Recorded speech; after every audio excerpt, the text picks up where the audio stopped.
Ohanaeze Ndigbo. Ohanaeze Ndigbo. Igbo Presidency ọ bụ solution to mmegbu a na-emegbu ndị Igbo. Ohanaeze Ndigbo. Igbo Presidency a unu na-ekwu okwu ya. Onyenwa ga-solve catchment areas. Onyenwa ga-solve quota system. Onyenwa ga-solve onye Igbo kwesịrị bụ Commissioner of Police or continue na serve as inspector. Igbo Presidency ọ ga-change the structure of Nigeria. Ka una chọọ ka enwe Igbo Presidency, ka ọ bụ ka enwe Igbo President, ka ọ gabiga ihe Jonathan gabigara na oge nke ya. Ohanaeze Ndigbo. Igbo Presidency ọ ga-restructure Nigeria. Ohanaeze Ndigbo. Igbo Presidency ọ ga-enwe veto power to restructure Nigeria. Maka na ihe anyị na-ekwu okwu ya bụ na National Assembly, the structure of Nigeria, megodulu ndị ugwu enwe representative more than any region. Ibia vote be ka eme restructure Nigeria. The president ọ ga-enwe power. President onye Igbo ọ ga-enwe power to restructure Nigeria. Ohanaeze Ndigbo. Igbo Presidency abụrụkwana ya.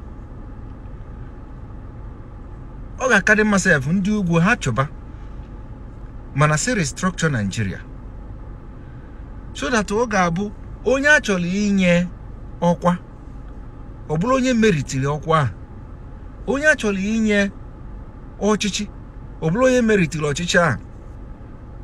Onye a chọrọ iwe n'ọrụ ọ bụrụ amamihe ya yana experience onye ahụ nwegoro ka a ga-eji nye ya ọrụ. Ọ bụrụ somebody welu 150 cut off mark banye university na obodo ogwu, onye Igbo maọbụ onye Yoruba ewelu 250 banye university, onye nkeji 150 enweta ezigbote ọrụ bụ onye ugwu karịa onye Igbo maọbụ onye Yoruba. Nigeria Constitution onye ga-abụ president right in restructure Nigeria, anyị nwere ya na the constitution. Ohanaeze Ndigbo.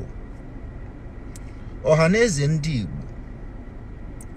Agụrụ m ebe unu kwuru na a ga-echenji afa Nigeria na Nigeria bụ bad luck. Ohanaeze Ndigbo.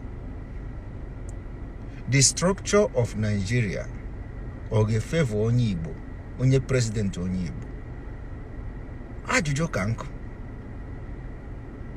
Mana etu ahụ nsi ajụ ya, a na-ajụ ọzọ a na-apụta. Etu Nigeria nọ kịta, Igbo Presidency abụghị problem ndị Igbo. Mana ka m gwakwa unu, ọkwali ndị ugwu ga-evote a na-emezi president that na 2023 asị onye Igbo ngwa pụta. Ndị ugwu ni na campaign agaghị enwezi other political party, maka ndị ugwu agaghị vote kwa onye Igbo. Onweghị ihe unu megidelu ka onye ugwu vote onye Igbo. Ohanaeze Ndigbo. Ihe unu na-eme kịta bụ delay the restructure of Nigeria or delay the restoration of Biafra. The earlier the better. Mana ana m ayi unu mechaa nke 2023 a unu efelu,